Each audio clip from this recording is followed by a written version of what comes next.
자, 여러분, 마지막 ipse, 뭐, 모르시는 분이 없는, 그 동화죠. 오 헨리가 작품을 썼던 마지막 ipse. 내용은 뭐, 너무 간단하죠.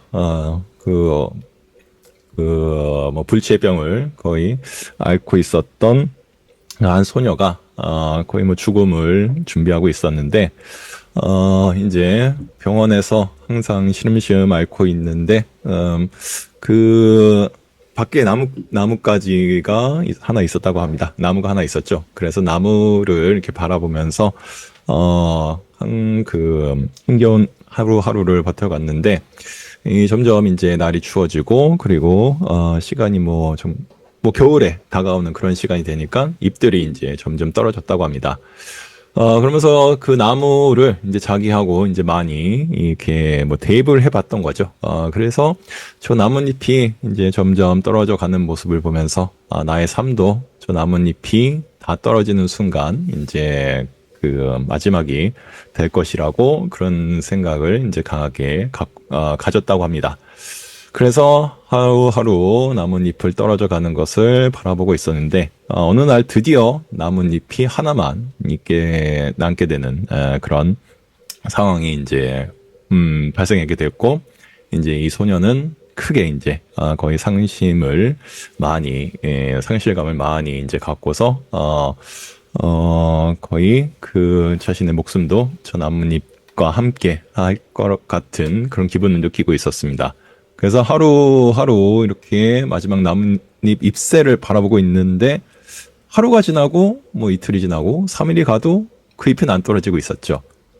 그래서 뭐 계속해서 막 일주일 이상 이렇게 한 잎이 끝까지 그렇게 나뭇가지에 버티고 있는 모습을 보면서, 그 다음부터 이제 이 소녀가 이제 병마와 싸우기로 이제 강하게 마음을 먹고, 강하게, 그런 삶의 의지를 불태우면서 결국은 이제 병을 치료하게 되는 이야기가 바로 마지막 잎새 이야기입니다. 그 나뭇잎은 이제 그림이었죠. 그림을 이제 그 아래에 살고 있던 그 늙은 화가가, 저기 나뭇잎 벽에다가, 바깥의 벽에다가, 나무 옆에 있는 벽에다가 나뭇잎, 하나를 이렇게 그려놓고서, 그러니까 그림으로 그려놓은 그것이 뭐 절대 떨어질 일은 없는 그런 상황이 되다 보니까 이 소녀는 그것으로 또 많은 큰 힘을 얻고서 병을 치료하게 됐다는 이야기가 마지막 잎새입니다.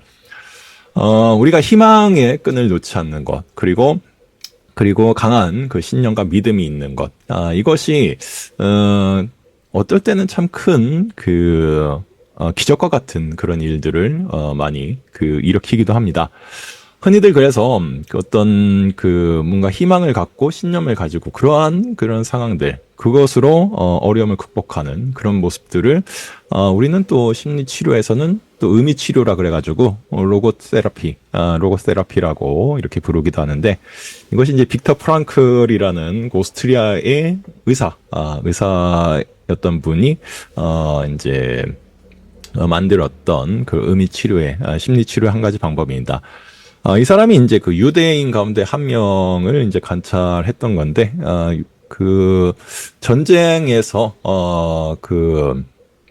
독일군이 뭐 패하는 것에 대한, 그래서 자신들 유대인들이 이게 세계대전 때, 2차 세계대전 때 자신들이 이제 다시 독립을 할 수 있는 것에 대한 강한 믿음을 이제 가지고 있었다고 하죠. 그래서 자신이 관찰하던 유대인이, 그래서 그러한 희망을 가지고서 이제 하루하루를 버티면서 살아가는데, 하루 계속 이제 시간이 지나도, 전쟁이 끝날 기미는 보이지 않고, 독일이 패할 듯한 모습도 잘 안 보이니까, 결국에는, 그 독립을, 그 전쟁의 종결을 거의 몇 년 안 앞두고, 거의 끝나감을 얼마 안 앞두고서 그 희망을 놓고서 죽게 되는 그런 상황을 맞이하게 됐던, 그 유대인을 관찰하면서 만들었던 그런 심리 치료의 방법입니다. 근데 사실은 굉장히 병고가 심했던 그런 유대인이었는데, 그런 희망으로 인해 가지고서 사실은 자신의 그런 그 기대 수명보다 더 오래오래 버티고 버텼었다고 합니다. 그런데 마지막에 그것을 이제 벗어나지 못하고 그 경계를 넘지 못하고 결국엔 죽음을 맞게 됐지만, 그래도 어떤 나에게 의미를 부여하고 그리고 삶에 대한 희망을 가질 수 있는 그런 믿음을 강하게 갖고 있을 때는 분명히 사람들이 그 가지고 있는 것 이상의 힘을 발휘할 수 있게 된다는 것이 이제 로고 테라피의 그런 치료 방법이 될 겁니다. 불교의 그 유명한 분 가운데 뭐 주리반트카, 슐라반트카 이분이 있죠. 굉장히 바보였죠. 너무나 바보였고 그리고 멍청했던 그런 부처님의 제자였습니다. 그래서 마하반야 바라밀다 요 10글자조차 잘 외우지도 못하고 마하를 떠올리면 마하를 마하반야 바라밀다를 얘기하면 벌써 앞에 마하는 잊어버리고 다시 마하를 먼저 떠올리면 또 반야바라밀다를 잊어버리고 이 10글자도 제대로 외우지 못했던 분이 이제 추리반타카였다고 합니다.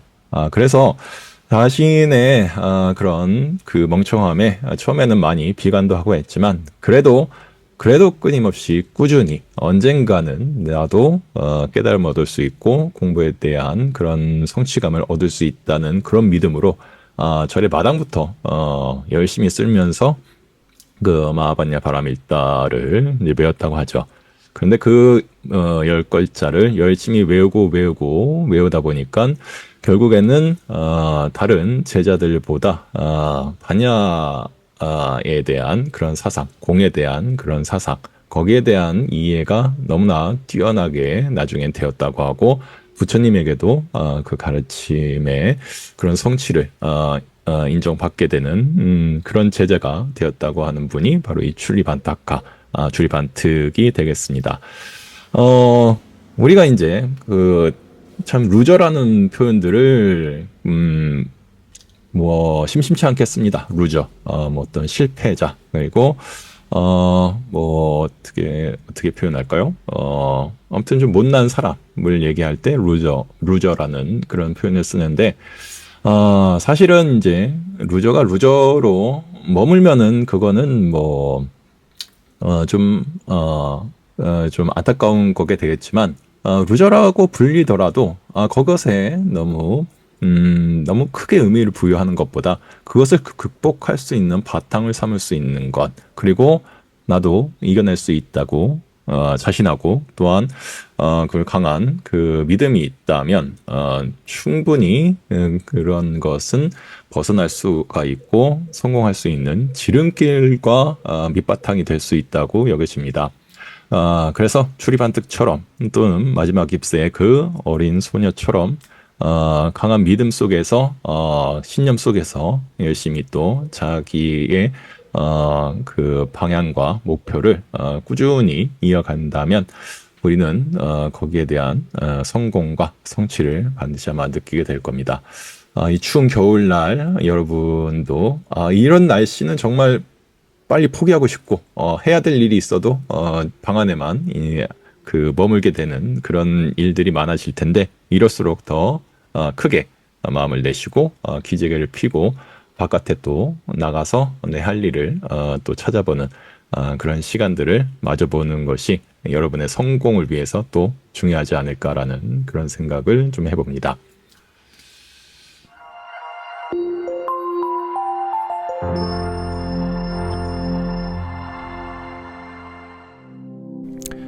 눈을 감아 보겠습니다. 편안하게 자리를 잡고 허리를 똑바로 해보겠습니다.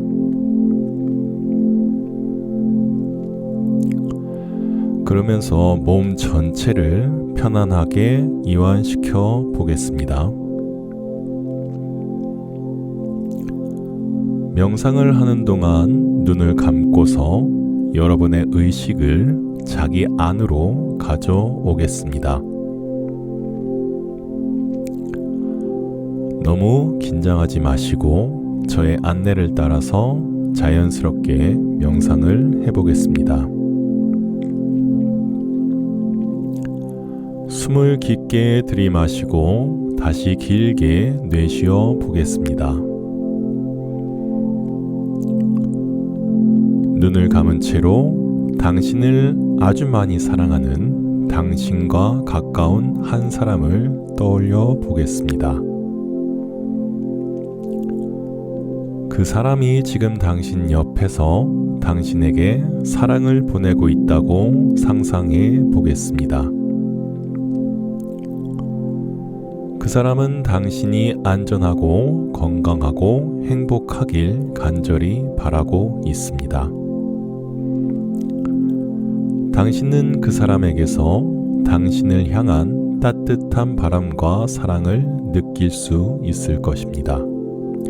그에게서 충분한 사랑을 느꼈다면 이제 다시 그 사람에게 내가 받은 사랑을 돌려주겠습니다.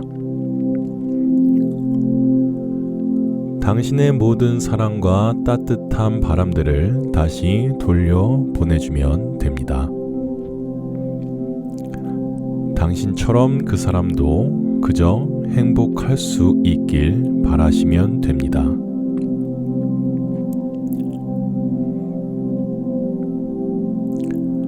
내가 사랑하는 당신이 평안하기를, 행복하기를, 고통에서 자유롭기를. 내가 바라듯이 내가 사랑하는 당신이 안전하기를, 건강하기를, 평안하고 행복하기를.